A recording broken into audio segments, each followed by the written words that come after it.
నమస్కారం. అక్షరలిపికి స్వాగతం. ఈరోజు మనం చెప్పుకోబోయే కథ పేరు బాల్య వివాహం. రచన భవ్యచారు. లక్ష్మయ్యకి చాలా చిరాకుగా ఉంది. నెల రోజులుగా ఇంట్లో గడవడం చాలా కష్టంగా ఉంది.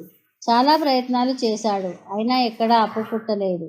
పక్షవాతంతో ఉన్న తండ్రి, మతి సరిగా లేని తల్లి, పెళ్లి అయిన చాలా కాలానికి 2 ఆడపిల్లల తర్వాత వంశాంకురాన్ని కన్న భార్య, ఈడుకు వచ్చిన పెద్ద కూతురు, రాబోతున్న చిన్న కూతురు, వీరందరికీ మంచి ఆహారం పెట్టాలి. కానీ వ్యవసాయ పనులు ఏమీ లేకపోవడంతో గత నెల రోజుల నుండి మంచి తిండి లేదు.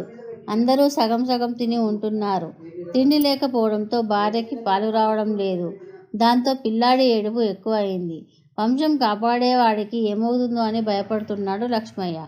అదే ఊర్లో ఉన్న పెద్ద జమీందారు గారి పెద్ద కొడుక్కి బుద్ధిమాంద్యం ఉండడంతో పిల్లనివ్వడానికి ఎవరూ ముందుకు రావడం లేదు. దాంతో ఎవరైనా పర్వాలేదు అనే స్థాయికి వచ్చారు ఆ జమీందారు. అదే సమయంలో అతని దగ్గరికి అప్పు కోసం వెళ్ళాడు లక్ష్మయ్య. అతని బాగోగులు అడిగాడు జమీందారు గారు. అన్ని విషయాలు చెప్పడంతో పెద్దపిల్ల ఈడుకు వచ్చింది అని కూడా తెలియడంతో జమీందారు గారు లక్ష్మయ్యతో, చూడు లక్ష్మయ్య, నా పెద్ద కొడుకు సంగతి నీకు తెలుసు కదా. నువ్వు నా కొడుక్కి పిల్లని ఇస్తే మీరు ఇలా అప్పుకు రావాల్సిన అగత్యం కలగదు. అదృష్టం ఒకసారి వస్తుంది, ఆలోచించుకొని చెప్పు అన్నాడు జమీందారు. లక్ష్మయ్య ఆలోచనలో పడ్డాడు. అవును, నిజమే.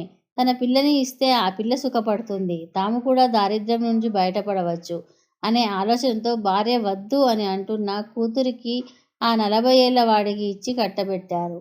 అప్పుడు ఆ పిల్లకి 13 ఏళ్ళు మాత్రమే. ఎలాగో ఒకలా పెళ్ళి అయింది. ఆ బుద్ధిమాంద్యం కలవాడికి ఏం చెప్పారో, ఎలా చెప్పారో, ఎవరు చెప్పారో కానీ పెళ్ళి అయిన మొదటి రాత్రి పిల్ల మీద విరుచుకుపడ్డాడు అతను. దాంతో పిల్ల బెదిరిపోయింది.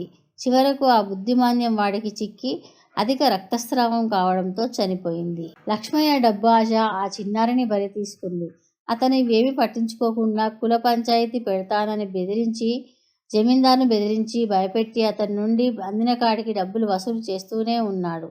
పోతే పోయింది పిల్ల, కానీ తన కుటుంబం గడవడానికి ఆసరా దొరికింది అన్న తృప్తితో ఉన్నాడు లక్ష్మయ్య. ఇలా తమ స్వార్థం కోసం కన్న పిల్లల్ని కూడా బలి చేసే వారిని ఏమనాలి? బాల్య వివాహం చేయడం తప్పు అని చెప్పేవారు లేక చాలామంది కొన్ని తెగల్లో 10 ఏళ్ళు రాగానే పిల్లలకు పెళ్లిళ్ళు చేస్తే పున్నామ నరకం నుండి తప్పించుకుంటాం అనే ఒక మూఢనమ్మకంతో ఇలా చిన్నారుల జీవితాలను నాశనం చేస్తున్న వారిని శిక్షించాలి. ఈ కథ కనుక మీకు నచ్చినట్లయితే లైక్ చేయండి, షేర్ చేయండి. అలాగే మా ఛానల్ని సబ్స్క్రైబ్ చేసి పక్కనే ఉన్న బెల్ గంటని యాక్టివేట్ చేయడం అసలు మర్చిపోవద్దు. ధన్యవాదాలు.